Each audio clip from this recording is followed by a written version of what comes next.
Hey, what's up, everyone? This is Dog Trainer Shane here at Kindred PDX, and we're going to talk about cleaning up your obedience using your markers. So, most folks, not everyone, they will ask their dog to do something like sit, and the dog doesn't do that. So, they grab a piece of food, they will ask for the sit. The dog sits because they see the food. Once the dog does, they'll tell it good, pay the dog, and then the dog gets out of position and goes about his business. The problem with that is it's going to create obedience that isn't reliable and being bribed. So we want to, the obedience commands in general have a beginning, middle, and end. The beginning being the command itself, sit, down, place, and then the middle, which is our duration time for them to hold that position, and then yes, and then the end, right? The release cue. So I want to have the beginning, the middle, and the end. And I don't want to start with teaching the beginning. I want to start with teaching the end. So we need to develop a release cue. I like to use the word yes. And so by doing that, the dog, she's looking at me. I'm going to go, yes, reach in my pouch, pull out some food, and have the dog come and take it from my hands. I'm going to do that a bunch of times. So therefore, when I say the word yes, the dog is thinking about, I need to come take something from you. Likewise, I can then also condition a good marker where I'm like, good, and then I pay the dog right here. And so this is going to come in handy when we start to teach the beginning. So I teach the end by saying yes, right?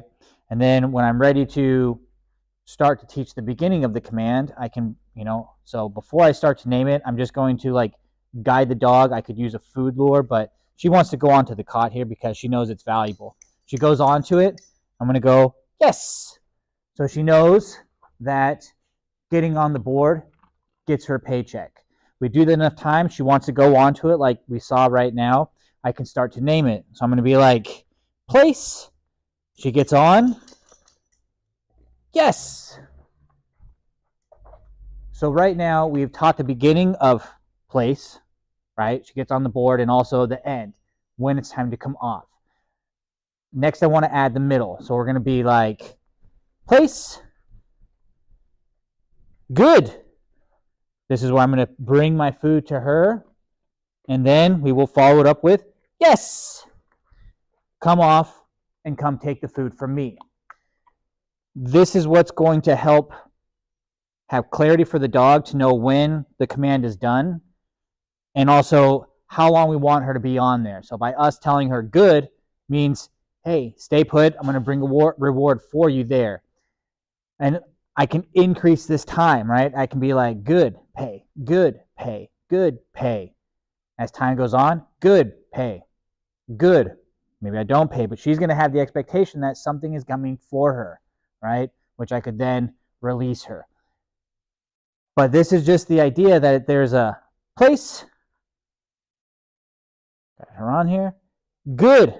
The beginning, the middle, and then the end. Yes. So prime your marker word, especially your yes. You can teach your good when the action is happening, but start with your end, move to the beginning, and then add the middle. This is going to help clean up your obedience for whichever command you are really teaching, whether that be sit, down, place, the recall. This is what's going to really help make this clear for the dog of what your expectations are. So hope that helps. We will see you all later.